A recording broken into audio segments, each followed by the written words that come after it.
서울의 밤은 차갑고 구급차의 사이렌 소리가 어둠을 뚫는다. 25세의 간호사 김서연은 구급차 뒷좌석에서 환자의 손을 꼭 잡고 있었다. 그녀의 심장은 두려움과 책임감으로 빠르게 뛰었지만 눈앞에 22세 여성을 보자 모든 것이 멈춘 듯했다. 최유나, 구급차 침대에 누운 젊은 여성. 그녀의 얼굴은 창백했고 이마에 맺힌 땀방울은 방금 전의 사고 현장을 떠올리게 했다. 유나의 손은 미세하게 떨리고 있었지만 서연의 손을 마주 잡는 힘은 의외로 단단했다. 괜찮을 거예요. 제가 여기 있어요. 서연은 떨리는 목소리로 말했지만 그녀의 눈빛은 단호했다. 그 순간 구급차가 급커브를 돌며 흔들렸다. 유나의 눈동자가 서연을 향해 흔들렸고 서연은 자신도 모르게 그녀의 손을 더 세게 쥐었다. 이 짧은 순간 두 사람 사이에 이름 모를 연결이 싹 텄다.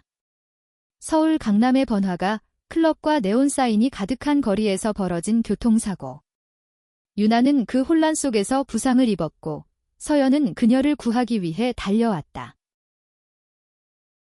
서연은 간호사로서 수많은 환자를 돌봐왔지만 유나는 달랐다. 그녀의 눈빛에는 생에 대한 갈망과 두려움이 뒤섞여 있었고 서연은 그 눈빛에 끌렸다. 숨을 천천히 쉬세요. 제가 절대 놓지 않을게요. 서연의 목소리는 부드러웠지만 그녀의 마음은 복잡했다. 유나의 손에서 전해지는 온기는 단순한 환자와 간호사의 관계를 넘어서는 무언가였다. 유나는 말을 잇지 못했다. 그녀는 방금 전까지 클럽에서 친구들과 춤을 추며 웃고 있었다. 그런데 갑작스럽게 들이닥친 사고, 그리고 지금 이 구급차 안내 그녀의 세상은 단 몇 분 만에 뒤바뀌었다. 저 무서워요, 유나가 속삭이듯 말했다.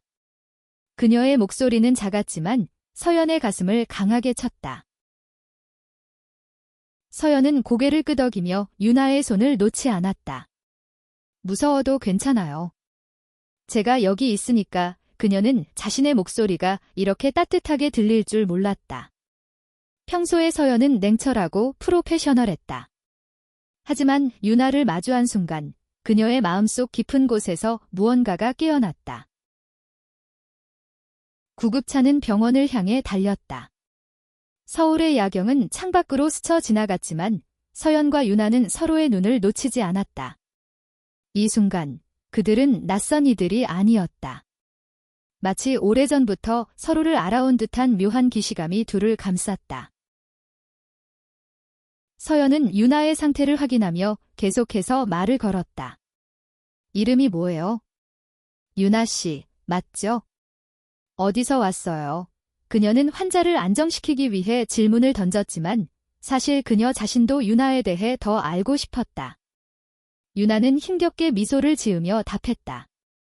강남 그냥 친구들이랑 놀러 왔어요. 그녀의 목소리는 약했지만 그 속에는 삶에 대한 강한 의지가 담겨 있었다.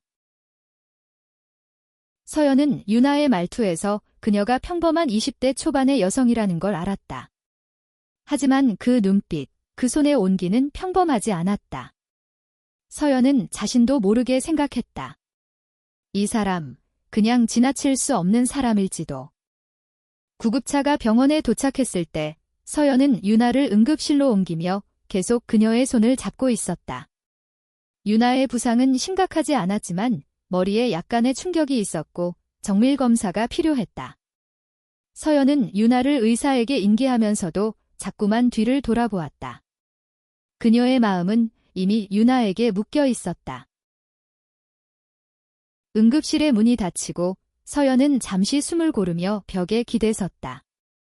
그녀의 손에는 여전히 유나의 온기가 남아 있었다. 왜 이렇게 마음이 흔들리지? 서연은 스스로에게 물었다. 그녀는 이성적인 사람이었다. 감정에 휘둘리는 법이 없었다. 하지만 유나를 만난 후 그녀의 마음은 통제할 수 없는 방향으로 흘렀다. 한편 유나는 응급실 침대에 누워 천장을 바라보며 생각에 잠겼다. 그녀는 서연의 목소리, 그 따뜻한 손길을 잊을 수 없었다. 김서연. 그녀는 서연의 이름표에 적힌 이름을 떠올리며 미소 지었다. 사고의 충격 속에서도 서연의 존재는 그녀에게 이상한 안도감을 주었다. 그날 밤, 두 사람은 서로의 이름을 기억했다. 그리고 그 이름은 그들의 인생을 바꿀 첫 번째 실마리가 되었다. 서울의 밤은 여전히 차갑고 구급차의 사이렌은 멀리서 울려 퍼졌다. 하지만 서연과 유나의 마음속에는 이미 작은 불꽃이 피어나고 있었다. 며칠 후, 서연은 병원 복도에서 다시 유나를 만났다. 그녀는 퇴원 수속을 밟으러 온 유나를 우연히 발견했다. 유나는 붕대를 감은 채였지만 그 미소는 여전히 생기 넘쳤다. 김서연 간호사님, 유나가 먼저 손을 흔들며 다가왔다. 서연은 순간 당황했지만 이내 미소를 지었다. 유나 씨, 많이 나아졌네요. 그녀의 목소리는 따뜻했지만 마음속에서는 묘한 설렘이 일었다. 유나는 고개를 끄덕이며 말했다. 간호사님 덕분에요. 그때 정말 무서웠는데 저를 계속 잡아줘서 안심했어요. 그 말에 서연의 가슴이 뛰었다. 그녀는 유나의 눈을 바라보며 말했다. 그냥 제 일 했을 뿐이에요. 하지만 그녀의 마음은 그렇게 단순하지 않았다. 유나와의 짧은 만남은 그녀의 일상에 잔잔한 파문을 일으켰다. 유나는 퇴원 후에도 서연을 잊지 못했다. 그녀는 서연이 근무하는 병원 근처 카페에서 우연을 가장해 기다리곤 했다. 어느 날, 그녀는 용기를 내어 서연에게 커피를 건넸다. 이거 고마워서요. 유나의 얼굴은 살짝 붉어졌다. 서연은 당황하면서도 커피를 받아들었다. 이런 거 안 해도 되는데 그녀는 말을 잇지 못했다. 유나의 작은 행동 하나하나가 그녀의 마음을 흔들었다. 두 사람은 카페에서 잠시 이야기를 나눴다. 유나는 대학생이었고 사진을 전공하며 꿈을 쫓고 있었다. 그녀는 자유로운 영혼이었지만 한편으로는 가족과 사회의 기대에 짓눌려 있었다. 저희 부모님은 제가 안정적인 직업을 가지길 바라세요. 하지만 저는 그냥 제 마음이 시키는 대로 살고 싶어요. 유나의 말에 서연은 공감했다. 그녀 역시 간호사가 되기 위해 자신의 많은 꿈을 접어야 했다. 가끔은 마음이 원하는 걸 따르는 게 더 어려운 것 같아요. 서연이 조용히 말했다. 두 사람은 점점 더 자주 만났다. 병원 근처 카페, 한강변, 서울의 작은 골목길. 그들은 서로의 이야기를 나누며 가까워졌다. 하지만 서연은 자신의 감정을 인정하기 두려웠다. 그녀는 자신이 여성에게 끌릴 수 있다는 사실을 처음으로 마주하고 있었다. 한국 사회에서 특히 그녀의 보수적인 가정에서 이는 쉽게 받아들여질 수 없는 일이었다. 한편 유나는 자신의 감정을 더 솔직하게 드러냈다. 서연 씨, 저한테 왜 이렇게 잘해주는 거예요? 어느 날 한강에서 산책하며 유나가 물었다. 서연은 말을 잃었다. 그녀는 자신의 마음을 어떻게 설명해야 할지 몰랐다. 그냥 유나 씨가 소중하게 느껴져서요. 그녀는 결국 솔직하게 말했다. 그 순간 유나의 눈이 반짝였다. 그녀는 서연의 손을 잡으며 말했다. 저도 서연 씨가 소중해요.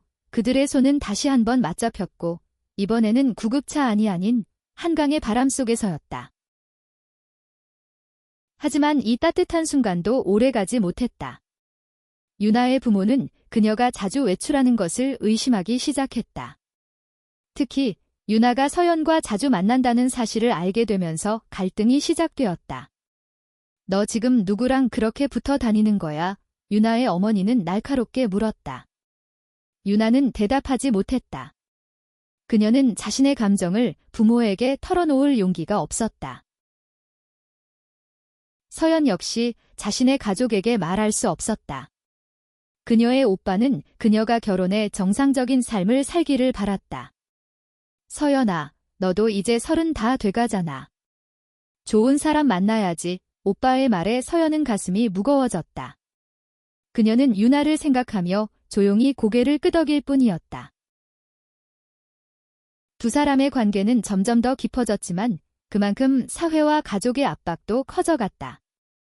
서연은 자신의 감정을 숨기려 했지만 유나를 볼 때마다 그 감정은 더 강렬해졌다. 유나 역시 서연을 향한 마음을 숨길 수 없었다. 그들은 서로에게 힘이 되었지만 동시에 서로를 위험에 빠뜨리고 있었다. 어느 가을 저녁, 서연과 유나는 홍대 근처의 작은 바에서 만났다. 바 안은 따뜻한 조명과 잔잔한 음악으로 가득했다. 유나는 맥주잔을 손에 들고 웃으며 말했다. 서연 씨, 여기 진짜 좋아요. 저 이런 데 자주 와요. 서연은 미소를 지으며 고개를 끄덕였다. 유나 씨가 이런 분위기 좋아할 줄 알았어요. 그녀는 유나의 자유로운 모습에 점점 더 끌렸다. 하지만 마음 한구석에는 불안이 자리 잡고 있었다. 그녀는 유나와의 시간이 행복했지만 이 행복이 언제까지 이어질지 확신할 수 없었다. 그날 밤, 두 사람은 바에서 나와 홍대의 거리를 걸었다. 유나는 갑자기 서연의 손을 잡았다. 서연 씨, 저 진짜 행복해요. 지금 이 순간 그녀의 목소리는 진심이었다. 서연은 유나의 손을 마주 잡으며 말했다. 저도요. 하지만 그 순간 유나의 전화기가 울렸다. 그녀의 어머니였다. 유나야, 지금 어디야? 왜 이렇게 늦게 다니는 거야? 어머니의 목소리는 날카로웠다. 유나는 당황하며 전화를 끊었다. 괜찮아요. 그냥 엄마가 좀 예민하셔서. 그녀는 애써 웃었지만 서연은 그녀의 눈에 스친 불안을 놓치지 않았다. 며칠 후, 유나는 서연에게 털어놓았다. 부모님이 저를 자꾸 소개팅에 보내려 해요. 저는 그런 거 싫은데. 그녀의 목소리는 떨렸다. 서연은 가슴이 아팠다. 그녀는 유나를 위로하고 싶었지만 자신의 상황도 다르지 않았다. 서연의 오빠는 점점 더 그녀의 삶에 간섭했다. 서연아, 너 요즘 이상해. 뭔가 숨기는 것 같아. 오빠의 말에 서연은 아무 말도 하지 못했다. 그녀는 자신이 유나를 사랑한다는 사실을 인정하고 싶었지만 그 사실을 세상에 드러내는 것은 두려웠다. 그러던 중 유나는 서연에게 뜻밖의 제안을 했다. 서연 씨, 우리 같이 여행 갈까요? 그냥 서울 벗어나서 우리만의 시간을 갖고 싶어요. 유나의 눈은 간절했다. 서연은 잠시 망설였지만 결국 고개를 끄덕였다. 좋아요, 유나 씨. 어디든 같이 가요. 두 사람은 제주도로 떠났다. 제주의 푸른 바다와 바람은 그들의 마음을 잠시나마 자유롭게 했다. 그들은 해변을 걷고 서로의 꿈을 이야기하며 웃었다. 유나는 카메라를 들고 서연의 모습을 찍으며 말했다. 서연 씨, 진짜 예뻐요. 서연은 얼굴이 붉어졌다. 유나 씨가 더 예쁜데요. 그들은 서로를 바라보며 웃었다. 제주에서의 시간은 마치 꿈 같았다. 하지만 그 꿈은 곧 현실의 벽에 부딪혔다. 유나의 부모는 그녀가 제주에 간 사실을 알고 분노했다. 그들은 유나에게 즉시 서울로 돌아오라고 명령했다. 너 지금 뭐 하는 거야? 이상한 애들이랑 어울리지 마. 어머니의 목소리는 날카로웠다. 유나는 전화를 끊고 서연을 바라보며 말했다. 미안해요. 서연 씨, 저 때문에. 서연은 유나를 끌어안았다. 괜찮아요, 유나 씨. 우리 같이 이겨낼 거예요. 하지만 그녀의 목소리는 떨렸다. 그녀는 유나를 지키고 싶었지만 세상의 시선과 가족의 압박이 그들을 점점 더 옥죄어 왔다. 제주에서의 마지막 밤, 두 사람은 해변에 앉아 서로를 꼭 안았다. 서연 씨, 저 무서워요. 하지만 당신이 있으니까 괜찮아요. 유나의 말에 서연은 눈물을 참으며 말했다. 저도 무서워요. 하지만 유나 씨가 있으니까 할 수 있어요. 그들의 사랑은 아름다웠지만 그 앞에는 험난한 길이 기다리고 있었다. 서울로 돌아온 후 서연과 유나는 더 조심스럽게 만났다. 그들은 서로의 집 근처나 사람들이 많은 곳을 피했다. 하지만 그들의 마음은 점점 더 가까워졌다. 서연은 유나와 함께 있을 때마다 자신이 진짜 살아있다는 느낌을 받았다. 어느 날 유나는 서연을 자신의 아지트로 초대했다. 그녀의 작은 원룸은 사진과 예술 작품으로 가득했다. 여기가 제 세상이에요. 유나는 웃으며 말했다. 서연은 그녀의 사진들을 보며 감탄했다. 유나 씨, 정말 재능이 많아요. 유나는 수줍게 웃으며 서연에게 사진 한 장을 보여주었다. 그건 구급차 안에서 서연이 그녀를 바라보던 순간을 상상하며 그린 스케치였다. 그때 서연 씨 눈빛, 절대 잊을 수 없어요. 유나의 말에 서연은 가슴이 뭉클했다. 두 사람은 그날 밤 서로의 마음을 완전히 열었다. 서연 씨, 저 당신 사랑해요. 유나가 조용히 말했다. 서연은 순간 숨이 멎는 듯했다. 그녀는 유나를 끌어안으며 말했다. 저도 유나 씨를 사랑해요. 그 순간은 두 사람에게 영원 같았다.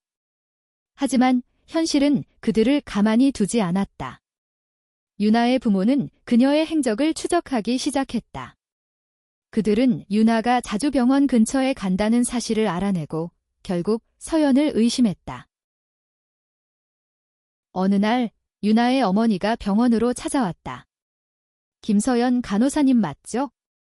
우리 딸이랑 무슨 관계예요? 그녀의 목소리는 차가웠다. 서연은 당황했지만 침착하게 대답했다. 유나 씨는 제 환자였어요. 그 이상은 없습니다. 하지만 어머니는 믿지 않았다. 우리 딸이 이상해졌어요. 당신 때문이에요. 그녀는 서연을 비난하며 떠났다. 서연은 그날 밤 유나에게 전화했다. 유나 씨, 우리 너무 위험해질지도 몰라요. 유나는 울먹이며 말했다. 서연 씨, 저 포기하지 않을 거예요. 우리 같이 버텨요. 하지만 그녀의 목소리는 불안으로 떨렸다. 며칠 후 유나는 부모님에게 끌려가 집에 갇히는 신세가 되었다. 그녀의 전화기는 압수당했고 서연과의 연락은 끊겼다. 서연은 유나의 소식을 들을 수 없어 초조해졌다. 그녀는 유나의 집 근처를 맴돌았지만 아무것도 할 수 없었다. 그러던 중 서연은 병원에서 뜻밖의 소식을 들었다. 유나가 집에서 도망쳐 나왔다는 것. 그녀는 서연에게 메시지를 남겼다. 서연 씨, 저 지금 홍대에 있어요. 도와주세요. 서연은 즉시 홍대로 달려갔다. 유나는 작은 카페 구석에 웅크리고 있었다. 그녀의 얼굴은 눈물로 젖어 있었다. 서연 씨, 유나는 서연을 보자마자 그녀를 끌어안았다. 저 이제 갈 곳이 없어요? 서연은 유나를 꼭 안으며 말했다. 괜찮아요, 유나 씨. 제가 같이 있어줄게요. 하지만 그녀는 알고 있었다. 이건 단순한 위로로 끝날 문제가 아니었다. 그들의 사랑은 이제 세상과 정면으로 맞서야 했다. 서연은 유나를 자신의 작은 아파트로 데려갔다.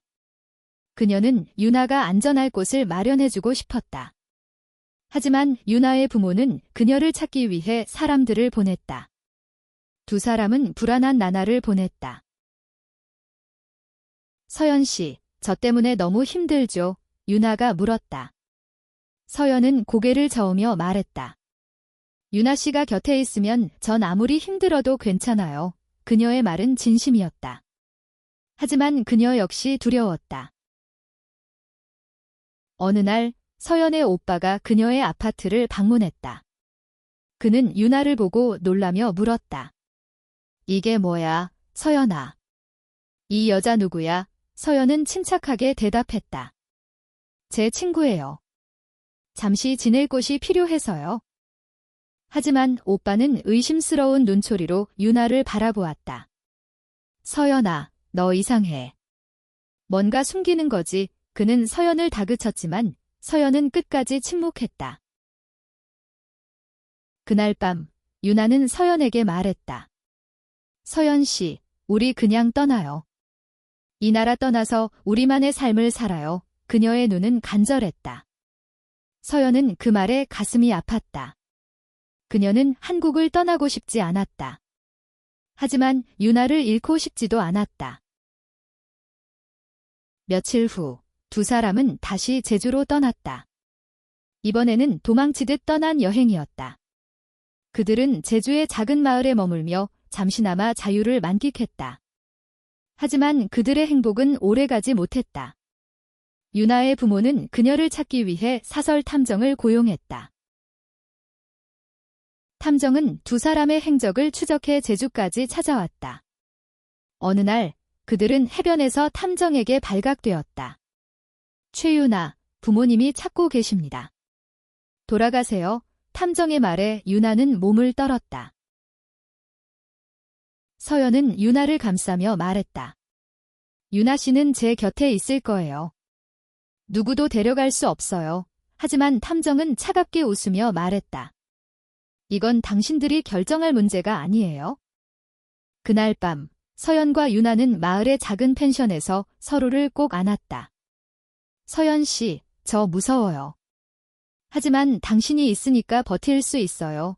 유나의 말에 서연은 눈물을 흘렸다. 유나 씨, 저도 그래요. 우리 같이 싸워요. 그들의 사랑은 이제 단순한 감정이 아니었다. 그것은 그들의 존재를 건 싸움이었다. 제주에서의 나날은 점점 더 위험해졌다. 유나의 부모는 그녀를 찾기 위해 점점 더 강경한 방법을 썼다. 결국 그들은 유나를 강제로 데려가기 위해 사람들을 보냈다. 어느 날 아침, 펜션 문이 거칠게 두드려졌다. 서연은 문을 열기 전 유나를 숨겼다. 하지만 그들은 이미 유나의 위치를 알고 있었다. 최유나, 나와 남자의 목소리가 쩌렁쩌렁 울렸다. 유나는 떨면서도 서연의 손을 잡았다. 서연 씨, 저를 보내지 마세요. 그녀의 눈은 절박했다. 서연은 유나를 꼭 안으며 말했다. 절대 안 보낼게요. 하지만 그들은 강제로 문을 열고 들어왔다. 서연은 유나를 지키기 위해 몸을 던졌지만 결국 유나는 끌려갔다. 서연 씨, 유나의 외침이 펜션에 메아리 쳤다. 서연은 그들을 쫓아갔지만 차는 이미 멀리 사라졌다. 서연은 절망에 빠졌다. 그녀는 유나를 잃었다는 생각에 무너질 것 같았다. 하지만 그녀는 포기하지 않았다. 그녀는 유나의 친구들에게 연락해 그녀의 행방을 알아냈다. 유나는 부모의 집에 갇혀 있었다. 서연은 유나를 구하기 위해 그녀의 집으로 갔다. 문 앞에서 그녀는 유나의 어머니와 마주쳤다. 당신 때문에 우리 딸이 망가졌어요. 어머니는 서연을 비난했다. 하지만 서연은 물러서지 않았다. 유나 씨는 망가지지 않았어요. 그녀는 자기 자신을 찾으려는 거예요. 그녀의 말에 어머니는 잠시 말을 잃었다. 그때 유나가 집 안에서 뛰쳐나왔다. 서연 씨, 그녀는 서연을 끌어안았다. 저 여기서 나갈 거예요. 유나의 부모는 그녀를 막으려 했지만 유나는 단호했다. 저를 사랑하는 사람이에요. 저를 가둘 순 없어요. 그녀의 목소리는 떨렸지만 단단했다. 서연과 유나는 결국 집을 떠났다. 그들은 서울로 돌아와 작은 아파트를 구했다. 하지만 그들의 싸움은 끝나지 않았다. 사회의 시선, 가족의 반대는 여전히 그들을 괴롭혔다. 서연과 유나는 함께 새로운 삶을 시작했다. 그들은 작은 아파트에서 서로를 의지하며 하루하루를 버텼다. 하지만 세상의 편견은 그들을 쉽게 놓아주지 않았다. 병원에서 서연은 동료들의 수군거림을 견뎌야 했다. 유나는 부모와의 연을 거의 끊다시피 했다. 그럼에도 그들은 서로를 사랑했다. 유나는 사진가로서 자신의 꿈을 이어갔고 서연은 그녀를 응원하며 간호사로서의 삶을 계속했다. 그들은 서로에게 힘이 되었다. 어느 날 유나는 서연에게 자신의 첫 사진전을 열겠다고 말했다. 서연 씨, 이 전시회는 우리 이야기를 담은 거예요. 그녀의 사진들은 그들의 사랑, 고난, 그리고 희망을 담고 있었다. 사진전 당일 서연은 유나의 곁에서 그녀를 지켜보았다. 전시회에는 많은 사람들이 왔고 그들의 이야기에 공감했다.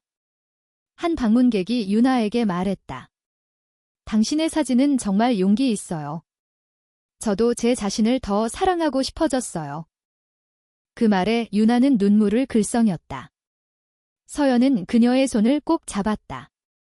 유나 씨, 당신이 자랑스러워요. 시간이 흘렀고 그들의 사랑은 점점 더 단단해졌다. 그들은 사회의 편견과 싸우며 서로를 지켰다. 유나의 부모는 결국 그녀를 받아들였다. 서연의 오빠도 그녀의 선택을 존중하기 시작했다.